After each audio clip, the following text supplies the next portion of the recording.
Good afternoon, ladies and gentlemen, and thank you for joining us for this reverent celebration of America's leaders, both past and present. Now the Walt Resort is proud to present the Hall of Presidents.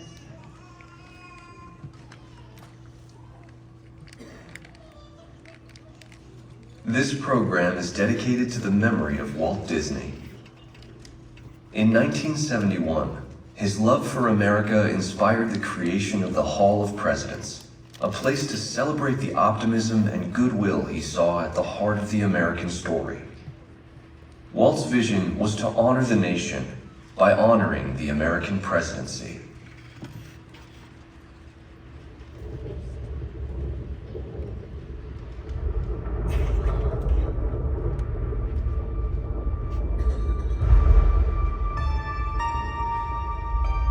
It is 1783, and the smoke is clearing in the wake of the Revolutionary War. Over the course of 8 grinding years, General George Washington has led a force of shopkeepers, farmers, and Native American allies to victory over the greatest military power in the world. A new nation has been born, independent and free. The founders must form a national government. In 1787, through months of passionate debate, they create a written constitution. For the country's highest office, they imagine something new in the history of the world. A leader not born to power like a king or queen. A leader who has not seized power through conquest. A leader not separate from the people, but elected by the people. From among the people.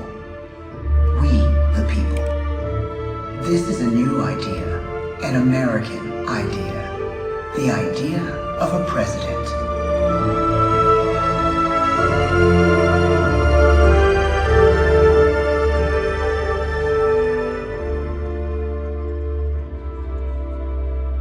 The people don't know exactly what a president will be, but there is little doubt who it will be. George Washington's stature and bearing have marked him as a leader. His integrity has made him a great one. Washington knows that many generals who have led successful revolutions make themselves dictators or kings. Instead, he steps down from power and retires to his home, Mount Vernon. The world takes note, and George Washington becomes the symbol of American ideals. In the first presidential election, it's Washington by a landslide. The only doubt seems to be his own. He writes, "Integrity and firmness is all I can promise. Integrity and firmness is exactly what we need." Everything he does as president will set a model for his successors. His final act may be the most important of all. After 2 terms, with no term limit in the Constitution and amid overwhelming support to stay in office, he steps down once again and hands power back to the people. He wants us to speak, to elect a new president. During the early years of the Republic, we choose leaders as different as Thomas Jefferson, John Adams, and Andrew Jackson. Elections are often bitter. Each president stands at that fiery intersection where personal character meets the challenges of the times. Some call the presidency a glorious burden. Jefferson calls it a splendid misery. We, the people, must choose well. We elect 15 presidents before the course of history brings us to the edge of a crisis like no other. A nation born of freedom still permits slavery. As the country pushes west, will new states be slave or free? The question produces bitter conflict. The issue rocks the election of 1860 and brings Abraham Lincoln onto the national stage. The tall, lanky, some say uncouth candidate from Illinois is a master of words at a time when speeches are printed in full for people to read. A house divided against itself cannot stand, he has said. With Lincoln's election, the House does indeed divide. Civil War. 11 states secede from the Union. The war becomes a defining passage in the American story. The president's own inner strength and depth of character changed the course of history. Lincoln had come up the hard way on the American frontier, desperately poor, with less than a year of formal schooling. His early years were scarred by tragedy, the death of his mother, his sister, his first love. He struggles with depression, but never loses his determination to rise above it. He once said he's driven by a desire to leave the world a little better place for having lived in it. The war rages. Lincoln fights to preserve the Union and end slavery. Neither is a sure thing. At Gettysburg, Pennsylvania, 6 months after one of the bloodiest battles of the war, the president dedicates a cemetery to the thousands of soldiers who died there, in words we can never forget.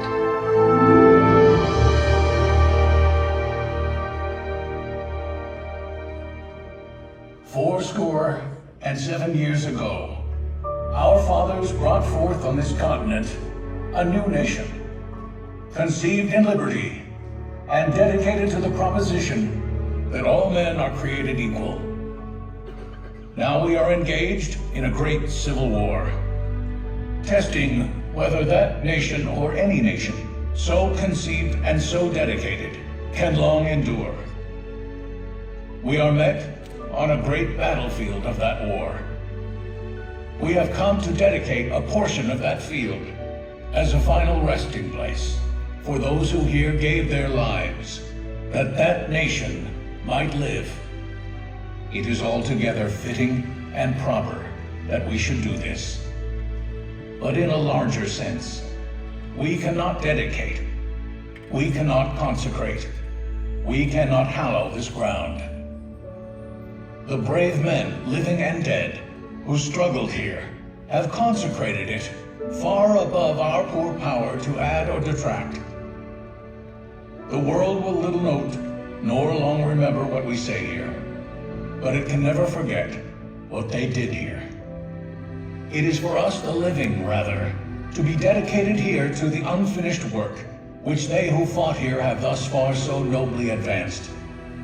It is rather for us to be here dedicated to the great task remaining before us, that from these honored dead we take increased devotion to that cause for which they gave the last full measure of devotion.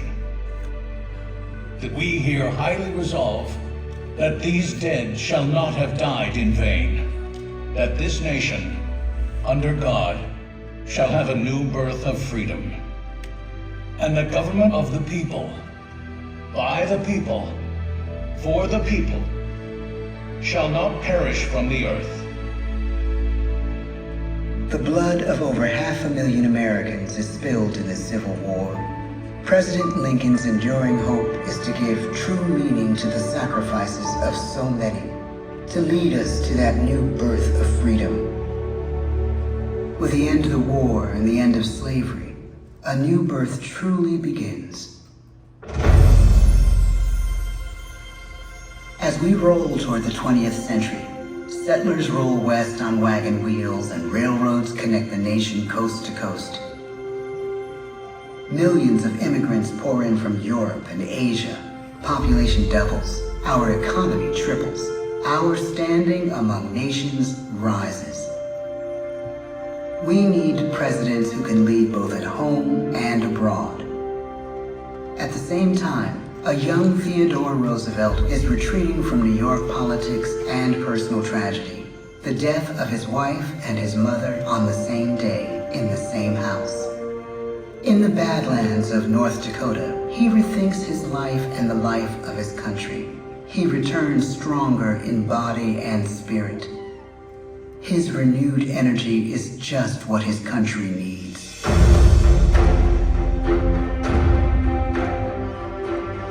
American industry is booming, but social tensions are rising.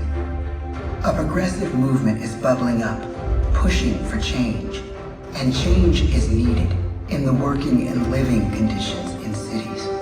The gap widens between rich and poor. The demand for change grows stronger. Teddy Roosevelt is a knight on a crusade. He speaks with force and vitality in clear terms that make colorful headlines at a time when mass market newspapers have become the new media. To define his foreign policy, he borrows a phrase from an African proverb: speak softly and carry a big stick. But his greatest accomplishments are made at home. He breaks up giant monopolies, protects workers' rights, and calls for a square deal for all Americans, rich and poor, capitalist and wage earner. And a square deal for every man and every woman in the United States. He calls on America to be as great as the natural grandeur of its lands.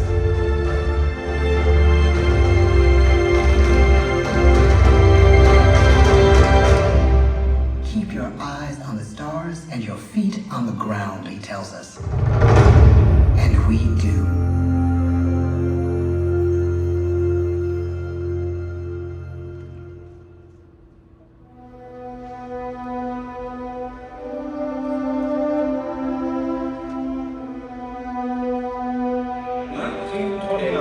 The bottom fell out of the market.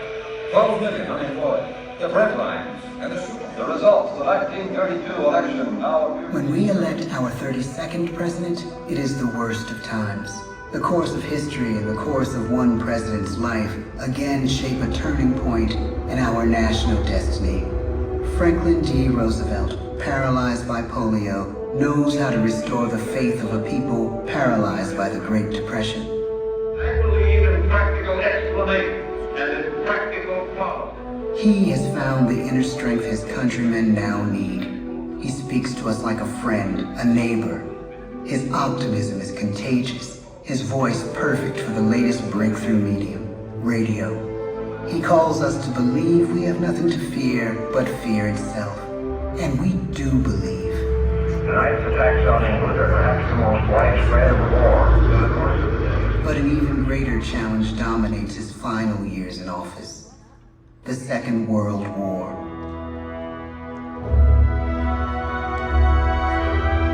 We must be the great arsenal of democracy. This is an emergency as serious as war itself. We stun the world with our production. When bombs fall on U.S. troops in Pearl Harbor, he calls us to fight on the war front and sacrifice on the home front.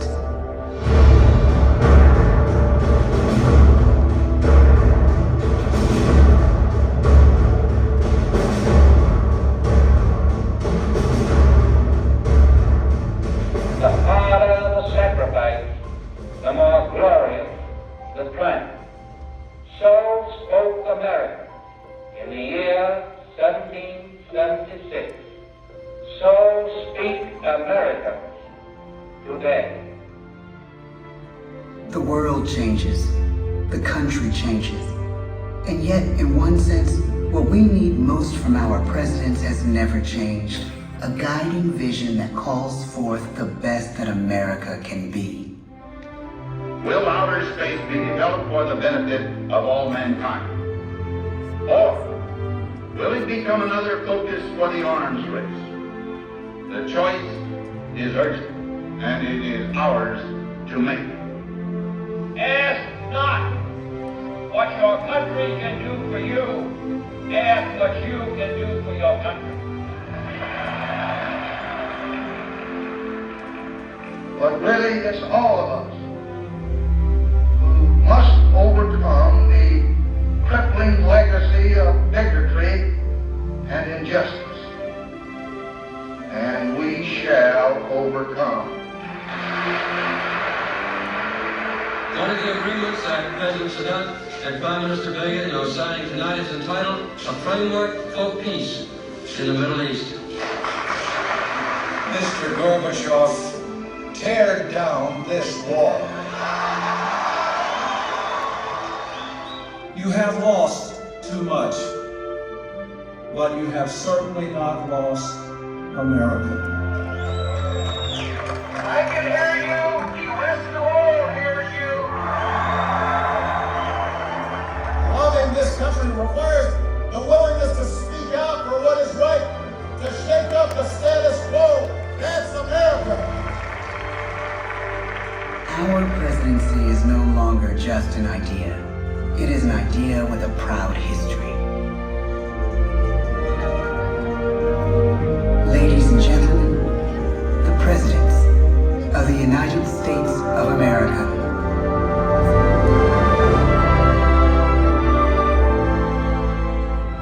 George Washington, John Adams, Thomas Jefferson, James Madison, James Monroe, John Quincy Adams, Andrew Jackson, Martin Van Buren, William Henry Harrison, John Tyler, James K. Polk, Zachary Taylor, Millard Fillmore, Franklin Pierce, James Buchanan, Abraham Lincoln, Andrew Johnson, Ulysses S. Grant, Rutherford B. Hayes, James A. Garfield, Chester A. Arthur, Grover Cleveland, Benjamin Harrison, William McKinley, Theodore Roosevelt, William Howard Taft, Woodrow Wilson, Warren G. Harding, Calvin Coolidge, Herbert Hoover, Franklin D. Roosevelt, Harry S. Truman, Dwight D. Eisenhower, John F. Kennedy, Lyndon B. Johnson, Richard M. Nixon, Gerald R. Ford, Jimmy Carter, Ronald Reagan, George Bush, Bill Clinton, George W. Bush, Barack Obama, Donald Trump.